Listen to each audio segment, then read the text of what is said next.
Hello guys, most welcome. हम कर रहे हैं फाइनेंशियल मैनेजमेंट। फाइनेंशियल मैनेजमेंट में हमारा लास्ट चैप्टर बच गया है, उसको मैं आज करवा दूंगा क्योंकि कुछ बच्चों के 23 दिसंबर को एग्जाम है और कुछ के 29 दिसंबर को एग्जाम है। तो लास्ट चैप्टर में करा रहा हूं एफएम का, फाइनेंशियल मैनेजमेंट का। तो अच्छे से समझना, और इसका एक लेक्चर नहीं होगा, 2-3 लेक्चर और होंगे, तो इसको बहुत अच्छे से आप समझना। जो मैं बता रहा हूं उसको फॉलो करना, तो आपका पूरा सिलेबस जो है वो कंप्लीट हो जाएगा आज का आज, ताकि कल आप आराम से एग्जाम देने जा सकें। Okay, so all the best for your exam. मैं कई बार भूल जाता हूं, प्लीज आप भी मत भूलिए, ज्यादा से ज्यादा लाइक करें, शेयर करें, सब्सक्राइब करें, ताकि और भी बच्चों की हेल्प हो सके और हम इसको कंटिन्यू कर सके। ओके, सो इन्वेंट्री मैनेजमेंट चैप्टर जो है लास्ट, वो हमारा इन्वेंट्री मैनेजमेंट। देखो, इन्वेंट्री मतलब आप समझते हो ना, इन्वेंट्री को नॉर्मल हम बोल सकते हैं स्टॉक। ओके, ठीक है, ध्यान से समझना। इसके अगर थ्योरी क्वेश्चन आता है जो मैं आज आपको बोलूंगा, वो आपको लिखना है, तो अच्छे मार्क्स मिलेंगे। ठीक है, तो स्टॉक में क्या क्या आ गया आपका? स्टॉक के अंदर आ गया आपका आरएम, मतलब रॉ मटेरियल आ गया। ओके, फिर आ गया आपका डब्ल्यूआईपी यानी कि वर्क इन प्रोग्रेस। फिर आ गया आपका फिनिश गुड्स, और कुछ लूज टूल्स वगैरह को भी as per companies act 2013 loose tools को भी जो है इन्वेंट्री के अंदर दिखाया जाता है, क्योंकि वो कंज्यूमेबल होते हैं। ओके, ठीक।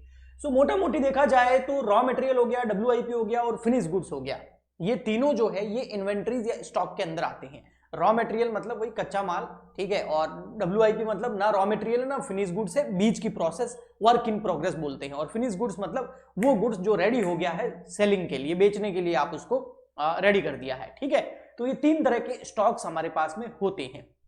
अब इनका मैनेजमेंट प्रॉपर करना बहुत जरूरी है, वरना फिर कॉस्ट कंट्रोल नहीं होगी। और अगर आपकी कॉस्ट कंट्रोल नहीं हो पाएगी तो जो प्रोडक्ट आप बनाओगे वो महंगा बनेगा, और अगर प्रोडक्ट महंगा बनेगा तो आपका प्रॉफिट यानी कि आपका मार्जिन कम हो जाएगा। और अगर मार्जिन कम नहीं करोगे तो मार्केट में आपकी जैसे ही बहुत सारी कंपनीज है जो सेम उसके जैसा ही प्रोडक्ट बना रही है, उससे आप कंपटीशन नहीं कर पाओगे, क्योंकि वो सस्ते में बना के बेच देगी तो उनकी डिमांड ज्यादा होगी और आपके प्रोडक्ट की डिमांड हो जाएगी कम, और आप हो जाओगे मार्केट से बाहर। तो क्या करना है सर? तो जो ये इन्वेंट्रीज हैं इसकी कॉस्ट को कंट्रोल करना बहुत ज्यादा जरूरी है। अब समझते हैं कि इस इन्वेंट्री की कॉस्ट को कंट्रोल कैसे किया जा सकता है। तो इसमें 2-3 चीजें होती है। सबसे पहले व्हाट टू परचेज, आप क्या खरीद रहे हो, जो मटेरियल आप खरीद रहे हो उसको सस्ता खरीदने का ट्राई कीजिए। वैसे भी एक रूल होता है इन्वेस्टिंग के अंदर या प्रॉपर्टीज के अंदर, एक बहुत अच्छा रूल होता है, मैंने किसी बुक में पढ़ा था, मुझे याद आया तो मैं आपको बता देता हूं। वो ये होता है कि कभी भी प्रॉफिट बेचते टाइम नहीं कमाया जाता है, प्रॉफिट कमाया जाता है खरीदते टाइम। यानी कि अगर आप सस्ता खरीदोगे ना तो फिर आप बेच के उसको आराम से प्रॉफिट कमा सकते हो। महंगा परचेज कर लिया फिर उसको बेच के आप ज्यादा प्रॉफिट नहीं कमा सकते। इसलिए बोलते हैं जो भी इन्वेस्टमेंट्स होते हैं, स्टॉक्स होते हैं, प्रॉपर्टीज होती है, उसको कम सस्ते में खरीदो, तभी आप उसको बेच के अच्छा प्रॉफिट कमा सकते हो। तो यहां पर सेम चीज है कि जो प्रोडक्ट आप परचेज कर रहे हो वो कौन सा कर रहे हो, हाउ मच टू परचेज, और कितना क्वांटिटी में परचेज करना है। ज्यादा परचेज कर लिया तो प्रॉब्लम, कम परचेज कर लिया तो प्रॉब्लम। अभी मैं डिटेल में आगे पढ़ाऊंगा। फ्रॉम वेयर टू परचेज, कहां से खरीदे, और वेयर टू स्टोर, और आपका स्टोर कहां है, ये सारी चीजें ध्यान में रखनी होती है, तभी कॉस्ट कंट्रोल होती है इन्वेंट्री की, स्टॉक की। बिल्कुल सिंपल करके हम समझते हैं। देखो, बात ये है कि अगर आप स्टॉक बहुत ज्यादा खरीद लोगे, फॉर एग्जाम्पल के लिए जो आपका प्रोडक्शन है, कैपेसिटी है, वो है किसी 10,000 किलो की, है ना, मान लेते हैं कोई भी प्रोडक्ट ले लो। अभी एग्जांपल किसका लूं, मान लेते हैं टोमेटो सॉस बनाने का या टोमेटो केचप बनाने की आपकी फैक्ट्री है। ठीक है, आप क्या करते हैं, मार्केट से टमाटर परचेज करते हैं और उसके बाद में उस प्लांट के जरिए जो है उसको केचप में, टोमेटो सॉस में कन्वर्ट करते हैं, बोतल करके आप मार्केट में बेचते हैं। आपका ये बिजनेस है। ठीक है, अब आपकी जो उस मशीन की कैपेसिटी है, मेरे को नहीं पता उनकी कैपेसिटी क्या होती है एक्चुअल में, मुझे उनका कोई नॉलेज नहीं है, मैं एग्जांपल के लिए आपको बताता हूं। 10,000 किलो जो है आप उसमें टोमेटो केचप बना सकते हैं, ये उसकी कैपेसिटी है। अब अगर आप, या 10,000 किलो ज्यादा लग रहा है, 1,000 किलो ले लो, ठीक है, 1000 kg की उसकी कैपेसिटी है। ठीक है, वीक की मान लो, एक वीक की, एक सप्ताह की। अब आपने अगर टमाटर खरीद लिए 5,000 किलो तो भी गड़बड़, क्योंकि वहां कैपेसिटी 1,000 kg की है, क्योंकि डिमांड के हिसाब से आपने फैक्ट्री लगा रखी है, तो बाकी के टमाटर तो खराब हो जाएंगे ना ज्यादा दिन तक, पेरिशेबल गुड्स है। अच्छा, खराब होंगे वो तो छोड़ो, कुछ गुड्स ऐसे भी होते हैं जो खराब नहीं होते, बट वहां पर आपका पैसा फंस गया ना। पैसा कैसे बढ़ गया, आपकी वर्किंग कैपिटल लग गई ना, तो तो फाइनेंस जो डिपार्टमेंट होता है उसका फाइनेंस मैनेजर जो होता है वो तो हमेशा क्या चाहता है कि उसकी वर्किंग कैपिटल कहीं फंसे नहीं, वो लिक्विडिटी ज्यादा चाहता है, वो उतना ही परचेज करके देना चाहता है जितनी आपको जरूरत हो।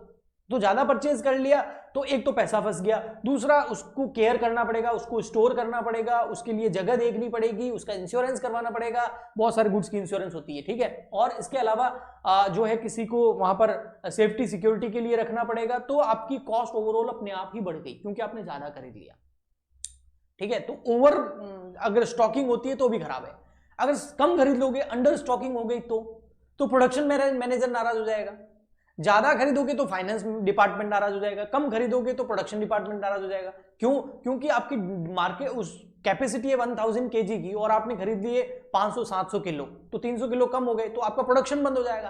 प्रोडक्शन बंद होगा तो क्या होगा, कॉस्ट बढ़ेगी ना, लेबर बैठे रहेंगे फिर भी पैसा देना पड़ेगा, मशीन बंद रहेगी, काम ही बंद हो जाएगा, तो भैया फिर तो लॉस ही लॉस है। ओके, तो बनाओगे नहीं तो बेचोगे क्या?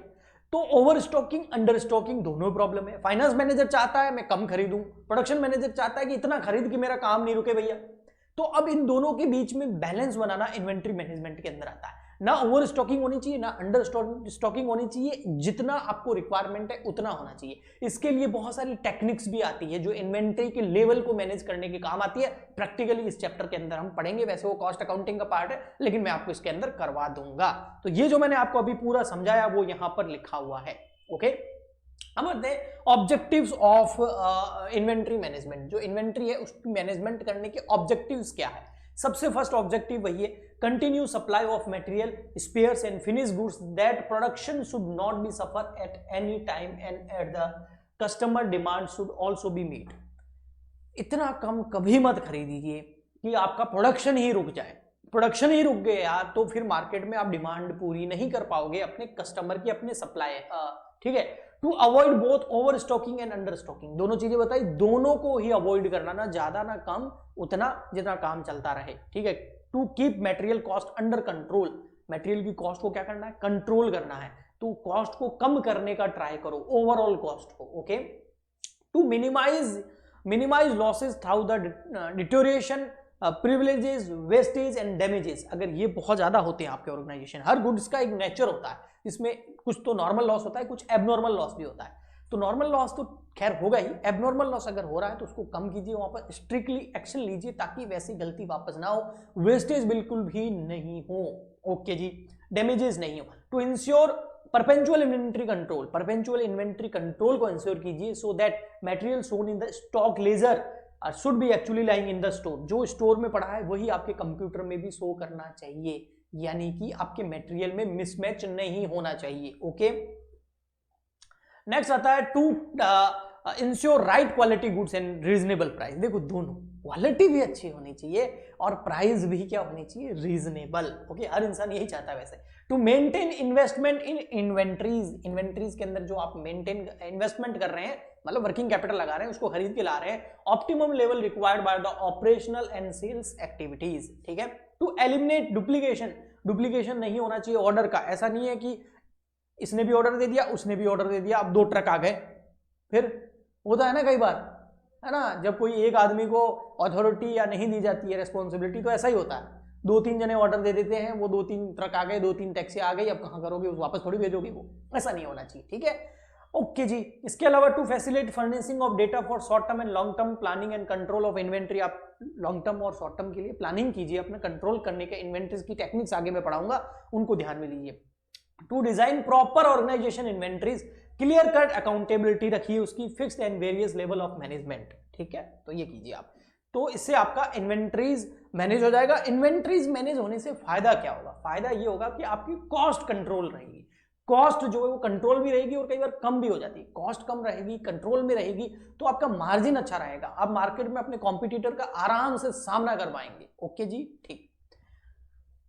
Tools and techniques of inventory management, ये जितने भी टूल्स एंड टेक्निक्स यहां दे रखी है, जिसमें आपका स्टॉक लेवल्स है, सेफ्टी स्टॉक्स है, इकोनॉमिक ऑर्डर क्वांटिटी जिसको हम ईओक्यू बोलते हैं, economic order quantity, stock level में minimum stock level, maximum stock level, average stock level और एक danger stock safety stock level. उसके अलावा एबीसी एनालिसिस है, एक वेट एनालिसिस है, इन्वेंट्री टर्नओवर रेशियोज हैं और एवरेजिंग शेड्यूल्स ऑफ इन्वेंट्रीज है और जस्ट इन टाइम जिसको जेआईटी भी बोलते हैं, ये सारी की सारी टेक्निक्स है, क्या है, इन्वेंट्री को मैनेज करने की, इन्वेंट्री की कॉस्ट को कंट्रोल करने की। इनको अपनाओगे तो आपकी इन्वेंट्री की कॉस्ट कंट्रोल रहेगी, मैनेज रहेगी इन्वेंट्री, ना प्रोडक्शन कभी बंद होगा, ना ओवर स्टॉकिंग होगी, ना अंडर स्टॉकिंग होगी। ओके, अब कहाँ ये जो है ना, ये अब कहाँ से समझना, ये जो है ना, ये पूरा का पूरा हम पढ़ते हैं कॉस्ट अकाउंटिंग के अंदर। बिल्कुल, कॉस्ट अकाउंटिंग में, या जिसको हम कॉस्टिंग भी बोलते हैं, एक सब्जेक्ट होता है बीकॉम के अंदर, आप जानते होंगे, कॉस्टिंग के अंदर या कॉस्ट एंड मैनेजमेंट अकाउंटिंग के अंदर, उसमें इस सब्जेक्ट के अंदर, कॉस्टिंग सब्जेक्ट के अंदर एक चैप्टर होता है material cost control, material cost control. उसके अंदर ये पूरा डिटेल में हम पढ़ते हैं। तो जो मेरी कॉस्ट अकाउंटिंग की प्लेलिस्ट है उसमें ये सारी टेक्निक्स अपलोडेड है। अब मैं आपके लिए थोड़ा एक काम कर देता हूं, अब कहां जाके आप कॉस्ट अकाउंटिंग में ढूंढेंगे, आपको मिलेगा नहीं मिलेगा, कौन सा पढ़ना है कौन सा नहीं पढ़ना है, तो मैं क्या करूंगा, आपके लिए लेक्चर अपलोड कर दूंगा एक, जिसमें ये सारी की सारी टेक्निक्स को कवर करने का मैं पूरा ट्राई करूंगा। और उसमें हम क्या करेंगे, एक वन शॉट वीडियो बना देंगे जिसमें ये सारी टेक्निक्स कवर होगी, आप उसको देख के समझ के जरूर जाना, तो आपके एग्जाम में अच्छे मार्क्स आएंगे। ओके जी, ठीक है। सो आई होप आपको अच्छे से समझ में आ गया होगा। इसी के साथ हमारा फाइनेंशियल मैनेजमेंट का सिलेबस कंप्लीट हो जाता है। मैंने आपसे वादा किया था तो मैंने कंप्लीट करवा दिया है। अब आप भी अपना वादा निभाइए। आई होप आपने भी सोचा होगा कि इस चैनल को सपोर्ट करेंगे। कैसे कर सकते हैं, ज़्यादा से ज़्यादा लाइक करें, शेयर्स करें अपने फ्रेंड्स के साथ, ताकि उनका भी एग्जाम अच्छा हो, और सब्सक्राइब तो ज़रूर करें। मिलते हैं नेक्स्ट लेक्चर में। आज के लिए इतना ही, तब तक के लिए goodbye and thank you.